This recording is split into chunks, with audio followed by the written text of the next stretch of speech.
امام احمد بن حنبل مجتہد مطلق ہیں. ایک مرتبہ سفر پر جاتے ہیں, کسی جگہ مغرب کی نماز ادا کرتے ہیں, ارادہ کرتے ہیں ابھی یہاں آرام کروں گا, عشاء کی نماز کے بعد پھر سو جاؤں گا. ایک بابا جی آتے ہیں, انہوں نے کہا بابا باہر نکلو, میں نے مسجد کا دروازہ بند کرنا ہے. جس طرح یہاں پر بھی ہوتے ہیں نا مساجد میں, کمیٹی والے پریشان ہو جاتے ہیں کہ کون آ گیا, کیوں آ گیا, اس کو تنگ کر دیں. تو وہاں بھی ایک بابا تھا, اس بابے نے یہ نہیں جانا کہ احمد بن حنبل ہیں, اپنے وقت کے مجتہد مطلق ہیں, ہماری مسجد میں آئے ہوئے ہیں. وہ یہ سوشل میڈیا تو تھا ہی نہیں نا, کوئی پہچان لیتا کون سا بڑا بزرگ ہے. اس نے احمد بن حنبل کو مسجد سے باہر نکال دیا. سخت سردی کی راتیں تھیں. احمد بن حنبل مسجد سے باہر آتے ہیں, گٹھلی اٹھاتے ہیں اور دیکھتے ہیں کہ ایک تنور پر ایک نان بائی روٹیاں پکا رہا ہے. امام احمد بن حنبل رضی اللہ تعالیٰ عنہ وہاں آگ دیکھی, شدید سردی تھی. نان بائی سے کہتے ہیں کہ مجھے اگر تو اجازت دیتا ہے تو یہاں تیری آگ کے پاس بیٹھ جاتا ہوں. اس نے کہا اللہ کے بندے بیٹھ جا. احمد بن حنبل وہاں پر رات کے وقت بیٹھ گئے کہ اور کوئی جگہ جانے کی تو ہے نہیں, یہاں بیٹھ کر آگ کے پاس بیٹھوں گا, کچھ آرام کر لوں گا. لیکن دیکھا کہ وہ جو نوجوان نان بائی تھا نا, تنور پر روٹیاں پکا رہا تھا,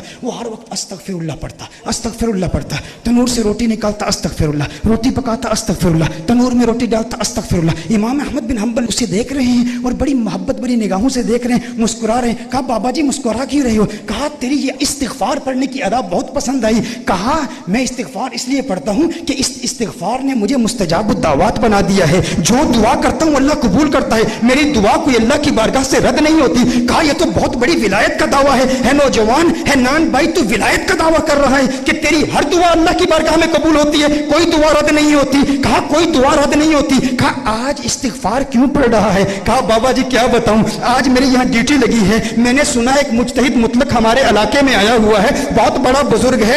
آج میری یہ تمنا ہے استغفار پڑھتا رہوں گا, اس کی زیارت کروں گا, لیکن میرا مالک مجھے جانے کی اجازت نہیں دے رہا. کہا کون ہے وہ بزرگ, کون ہے وہ عالم جس کی تو زیارت کرنا چاہتا ہے اور جس کی زیارت کا تمنائی بنے ہوئے تو استغفار پڑھ رہا ہے؟ کہا جانتے نہیں, احمد بن حنبل ہمارے شہر میں آیا ہوا ہے, میرے دل میں بھی خواہش ہے اس کی زیارت کروں. کہا سینے سے لگ جا, تو واقعی مستجاب الدعوات ہے. دیکھتا نہیں احمد بن حنبل آج خود تیرے پاس آیا ہوا ہے.